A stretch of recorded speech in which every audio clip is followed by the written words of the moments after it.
नमस्कार दोस्तों, स्वागत है आप सभी का। मैं हूं आपका दोस्त वीर रणधीर। आज हम बात करेंगे एक ऐसे टॉपिक के बारे में जो हम सभी से रिलेटेड है, मेरे से आपसे भी।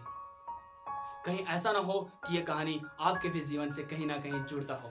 100 नंबर की एक गाड़ी मेन रोड पर एक मकान के बाहर आकर रुकी। कांस्टेबल हरीश को पहले से यहाँ का पता लिखाया गया था, मगर यहाँ पे तो सभी मकान थे।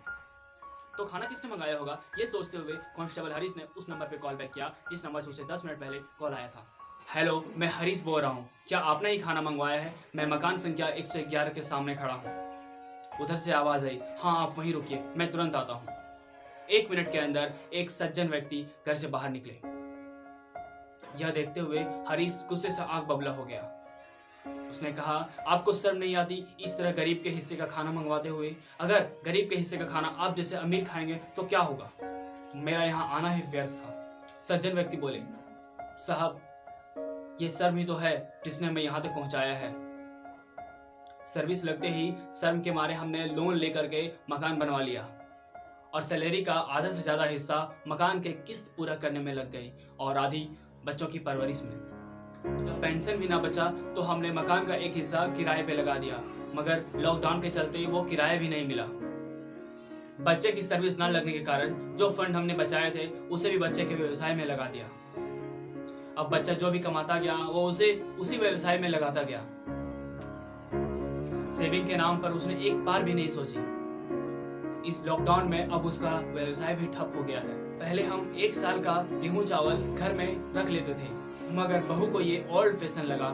इस कारण हमने शर्म के मारे वो टंकी भी कबाड़ी को दे दिए। अब हम बाजार से 5 किलो आटा और 5 किलो चावल का पैकेट खरीद लेते हैं। राशन कार्ड हमने बनवाया था, मगर इतनी लंबी लाइन में लग करके राशन लेना उन्हें शर्म की बात लगी। इस कारण से राशन कार्ड भी अब निरस्त हो गया है।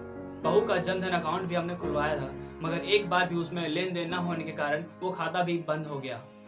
अब जब सरकार ने उस अकाउंट में पैसे भेजे हैं तो हम उसे निकाल भी नहीं सकते। मकान होने के कारण हम सामाजिक संस्था में भी मदद मांगने के लिए नहीं जा सकते।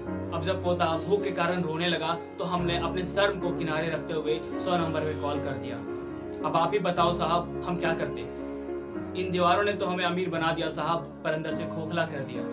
मजदूरी तो हम कर नहीं सकते और इतने पैसे हमने जोड़े नहीं कि इस मुश्किल घड़ी में हम बैठ के गुजारा कर सकें। इतना कहते ही जतीन की आंखें फुल उठी। हरीश चुपचाप गाड़ी की ओर मुड़ा और डिक्की से खाना निकालने लगा। तभी उसे याद आई कि 2 दिन से घर न जाने के कारण उसकी पत्नी ने जो राशन का सामान मंगवाया था वो गाड़ी के डिक्की में ही पड़ा हुआ है। वो चुपचाप राशन और खाना निकाला और जतिन के हाथों में दे गया।